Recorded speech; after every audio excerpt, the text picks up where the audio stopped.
calma. Com esse quadrinho aqui tem peso, hein? Calma aí. Entendedores entenderão.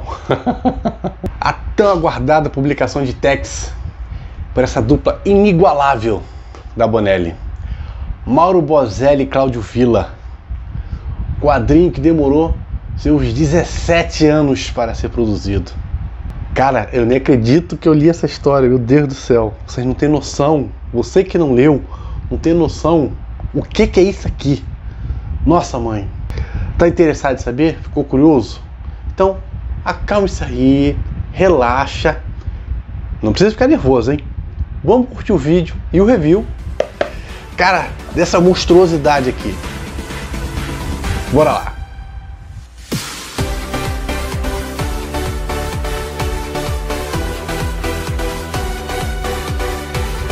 Tex, o Implacável.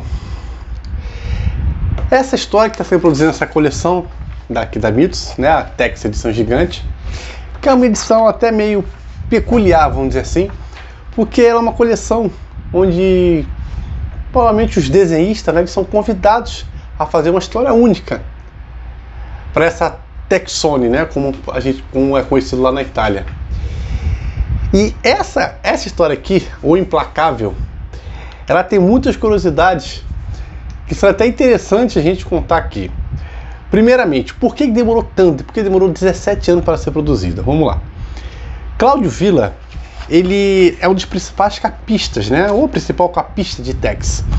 Então, quando ele iniciou essa história aqui em 2002, ele estava dividindo a produção dessa história com outros trabalhos de capista que ele estava fazendo, como várias edições de coleções de Tex. Então isso demorou muito, tá? Então ele se dedicava muito às capas e deixava meio que de lado a produção desse quadrinho aqui. O roteiro já estava pronto. Ele entregava aos poucos, né? Até mesmo para o próprio Sérgio Bonelli. Ele entregava aos poucos as páginas e as pessoas ficavam até meio que angustiadas para ler aqui e não via a hora de terminar logo essa publicação. A outra curiosidade é o seguinte, que essa história aqui, inicialmente, ela estava sendo planejada para sair na Tex, na coleção regular, na Tex mensal. O próprio Sérgio Bonelli, quando começou a folhear, se eu não me engano, as 30 ou 40 primeiras páginas, ele ficou tão, vamos dizer assim, ele ficou tão maravilhado com isso aqui, que ele sugeriu que isso aqui fosse produzido uma Tex especial, uma Texone. Claro que o Cláudio Villa aceitou, nem pensou, né? Então, assim, para você ver como uma curiosidade por volta dessas histórias aqui. E tem, cara, tem tanta, vou dizer assim, historinhas por volta dessa publicação aqui, que aqui um dos extras que tem aqui do início dessas edições, que é característica dessa coleção, ela tem muito extra mesmo, muita coisa. Existe uma entrevista com o próprio Cláudio Villa, que ele detalha muitas curiosidades sobre a publicação dessa história. Cara, é uma coisa bem legal. E para você que não sabe, esses extras aqui que vem nessas edições, claro, não são todos, né? Alguns são para encher linguiça. Mas esses extras aqui, isso aqui tem que ser lido. Porque isso aqui enriquece muito o personagem, o roteirista, o desenhista, a história. Tudo que envolveu curiosidade, cara, isso enriquece muito a história. E isso aqui, essa entrevista dele, você vê tanta coisa que rolou por trás para ser produzido isso aqui, vamos dizer assim, a novela que foi produzir isso aqui, que, cara, aí você vê realmente como foi grandioso essa história. E assim, como ele disse, ele publicou uma parte da história e depois ele começou a desenhar a outra parte da história. E numa dessa parte da entrevista que eu vi aqui nesse extra, ele diz que existe uma costura, bem, né, que ele chama de costura, né, entre a primeira parte e a segunda, porque levou um bom tempo para ele fazer a continuação, né, a parte final da história. E existe uma costura, né, como ele falou, bem minuciosa, que somente leitores bem atentos vão perceber. Assim, eu li a primeira história para depois ver o extra. Quando ele falou disso, eu tentei perceber onde estava essa costura, vamos dizer assim. E depois que você vê, assim, eu assumo que eu não consegui ver onde começa onde termina uma parte e começa a outra. Não consegui perceber. Mas eu pegando os desenhos da parte inicial da história, vou mostrar aqui para vocês. Vou mostrar a parte inicial da história. Assim, o desenho é coisa fora de série, tá? Tá aqui a parte inicial da história. Se você pegar os desenhos da parte final, você realmente vê que tem uma diferençazinha nos traços, parece um desenho de uma armadura, entendeu? Aqui é a parte final e aqui a parte inicial. Você sente, só depois também que ele comentou que você presta atenção nisso aqui, tá vendo? A parte inicial e aqui a parte final. Só você vendo mesmo, bem detalhadozinho, que você consegue entender isso aqui.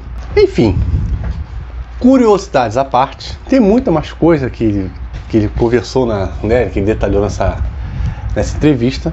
Mas enfim, deixando um pouco mais essas curiosidades à parte, a história em si, ela gira em torno da busca implacável de Tex e seus pares na busca por 3 irmãos, são conhecidos os irmãos Logan.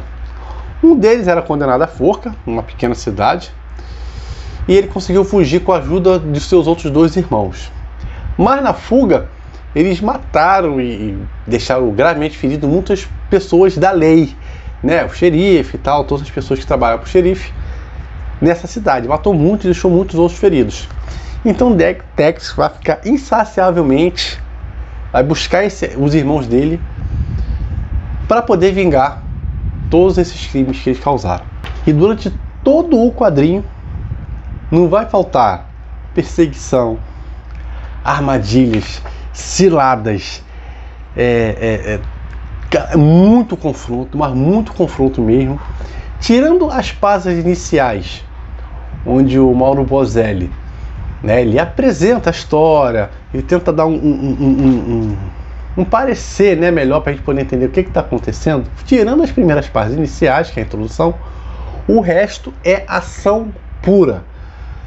Cara, e nossa, a ambientação que o Vila faz, os traços que ele faz para demonstrar quando é dia, quando é noite, o reflexo da luz, a sombra na outra parte. Gente, é uma coisa que... assim, essas edições da Tex Gigante, dessa edição gigante de Tex, elas são republicadas na Tex Gold da Salvat. Lá elas são colorizadas. Eu gosto de pegar assim, no original. Quando vem Tex cores no original, eu pego, como por exemplo a edição 600 e tudo, que ela veio colorida. Então, foi uma história feita para ser colorida.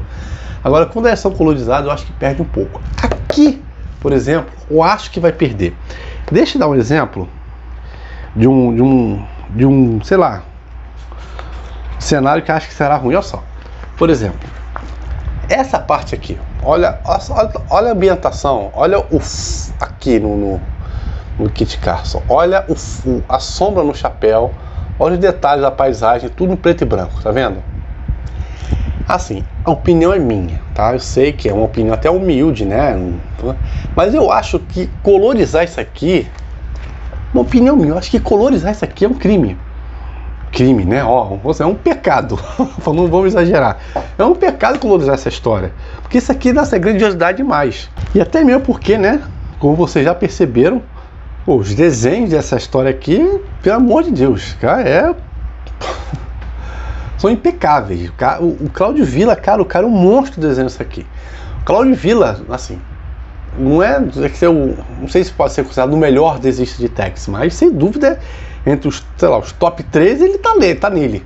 Pode ter, assim, a opinião nunca é 100% todo mundo, mas entre os top 3 você pode ter certeza que o Cláudio Villa tá. E principalmente nessa história você vê a evolução do desenho dele, tanto na parte inicial como na parte final, né, que eu falei que daquela demora que ele fez uma coisa ou outra. Então você vê a evolução do desenho dele aqui, você vê como o negócio ficou, cara, muito bom. Agora, vamos dizer assim, vamos mudar um pouquinho de assunto e eu falar de algumas cenas desse quadrinho aqui. Seria até uma covardia se a pessoa chegasse para mim e falasse assim: Felipe, desse quadrinho aqui todo, São 242 páginas. Das 242 páginas, tira um momento da história que você acha que foi assim, fora da curva, vamos dizer assim. Realmente, seria até um pecado fazer isso, mas se eu fosse tirar uma cena da história toda, seria bem no final, bem no final da história mesmo, o confronto entre Tex, seus pares, contra os irmãos Logan, os três e mais um comparsa. Aquele típico duelo, toque de 4 contra 4. Cara, as cenas de um olhando pro outro, o vento batendo, balançando a roupa deles todinho, e o momento que cada um já começa a sacar o revólver e atirar um no outro. Pelo amor de Deus, eu revi essa cena 5 vezes. Não tem um diálogo, mas eu revi, parava para ver e ficava admirando. Nossa, que coisa espetacular. Olhava de outro e ficava, nossa. Gente, quem já leu vai concordar comigo. De repente pode ter visto uma outra cena melhor que essa. Essa para mim foi a mais marcante.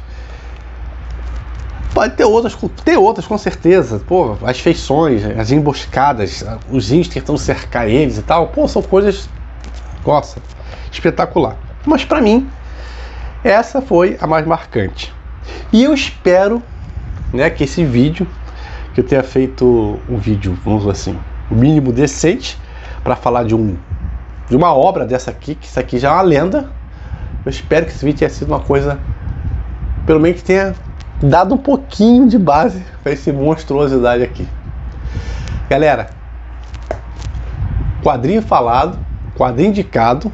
Isso aqui com certeza será uma das melhores leituras que eu já tive em toda a minha vida. Eu espero que vocês tenham gostado do vídeo. Se inscrevam, compartilhem, comente. O canal está crescendo e isso é muito a vocês. Eu tenho que agradecer muito. A gente se vê por aqui. Até a próxima. Tchau, tchau. Fui.